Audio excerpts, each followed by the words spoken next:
اور حدیبیہ کے موقع پہ جس وقت آقا کریم علیہ السلام کو مقام حدیبیہ پہ روک دیا گیا اور قریش مکہ نے اپنا نمائندہ اور اپنا ترجمان اور اپنا نقیب عروہ ابن مسعود ثقفی کو بنا کر کے بھیجا کہ جائیے آپ جا کر کے گفتگو کیجیے.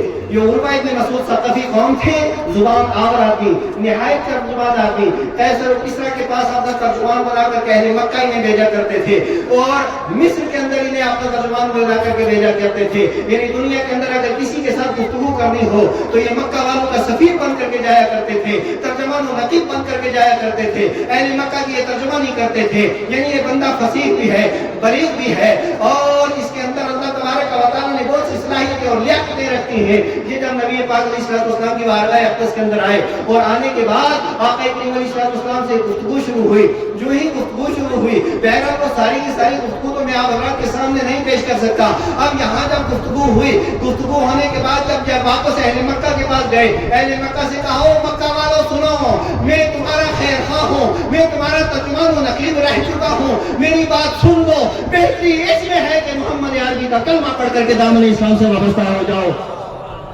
مکہ والے کہنے لگے آپ تو فصیح و بلیغ ہیں، ہمارے سفیر ہیں، ہمارے ترجمان ہیں، ہمارے نقیب ہیں، یہ کس طرح کی بزدلانہ باتیں کر رہے ہیں؟ کہا نہیں، بزدلی والی باتیں نہیں. میں بڑے بڑے بادشاہوں کے پاس گیا ہوں، قیصر روم کے پاس گیا ہوں، میں کسریٰ کے پاس گیا ہوں اور کسریٰ ایران کے پاس گیا ہوں، عزیز مصر کے پاس گیا ہوں. بڑے بڑے سلاطین کو دیکھا ہے، بڑے بڑے حکام کو دیکھا ہے، بڑے بڑے حاکموں کو دیکھا ہے، بڑے بڑے لوگوں کو دیکھا ہے، بڑے بڑے تاجروں کو دیکھا ہے. لیکن اللہ کی عزت کی قسم، صحابہ کرام اور حضور کے مقدس صحابہ نے جیسے حضور کی عزت و ناموس کے اوپر پہرا دیا ہے اور حضور کا ادب جیسے صحابہ نے کیا ہے، روئے زمین پہ ساری کائنات میں کسی نے ایسا ادب نہیں کیا ہے.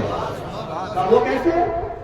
نبی پاک علیہ السلام جس وقت وضو فرماتے تو حضور علیہ السلام کے وضو کا ایک قطرہ بھی زمین کے اوپر نہیں گرتا اور صحابہ کرام وہ پانی لے کر کے اپنے چہرے کے اوپر مل لیتے.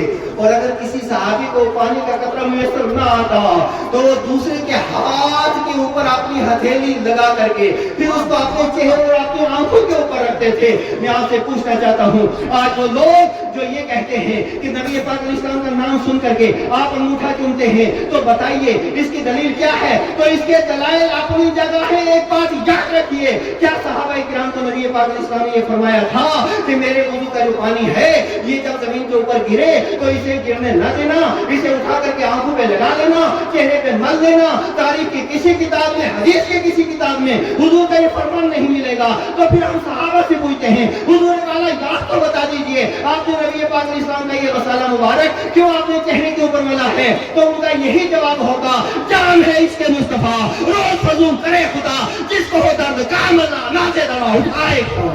نعرہ تکبیر، نعرہ رسالت، خلیفہ حضور تاج الشریعہ، نعرہ تکبیر، سیرت النبی کانفرنس، عشق محبت، عشق محبت، عشق محبت، عشق محبت، نعرہ تکبیر.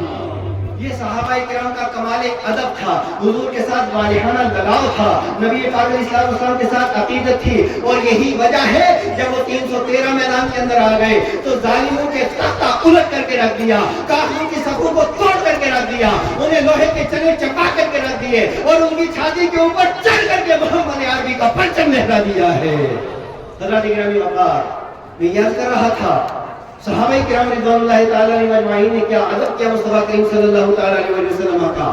اسی لیے تو مصطفیٰ کریم علیہ السلام نے ارشاد فرمایا علیکم بسنتی وسنت الخلفاء الراشدین، لوگوں تمہارے اوپر میری سنت لازم ہے اور میرے صحابہ کی سنت کو اپنانا لازم ہے. یہ صحابہ کرام رضوان اللہ تعالیٰ علیہ اجمعین کون ہیں جن کے بارے میں مصطفیٰ کریم علیہ السلام نے ارشاد فرمایا اصحابی کالنجوم فبأیہم اقتدیتم اہتدیتم، لوگوں میرے صحابہ آسمان رشد و ہدایت کے ستارے ہیں، جو جس کے پیچھے چلے گا اللہ جنت کے دروازے اس کے لیے کھول دے گا. حضرات گرامی، نبی مکرم صلی اللہ علیہ وسلم نے دیکھو، ارے سنے جنہیں اپنے تقویٰ کے اوپر گھمنڈ ہے، جنہیں اپنی تحقیق کے اوپر جنہیں فخر ہے، وہ آئیں ذرا میدان میں اور مصطفیٰ کریم علیہ السلام کا یہ فرمان سنیں کہ تو لوگوں ایک عام آدمی جو صحابی رسول نہیں ہے وہ کتنا بڑا مفتی ہو،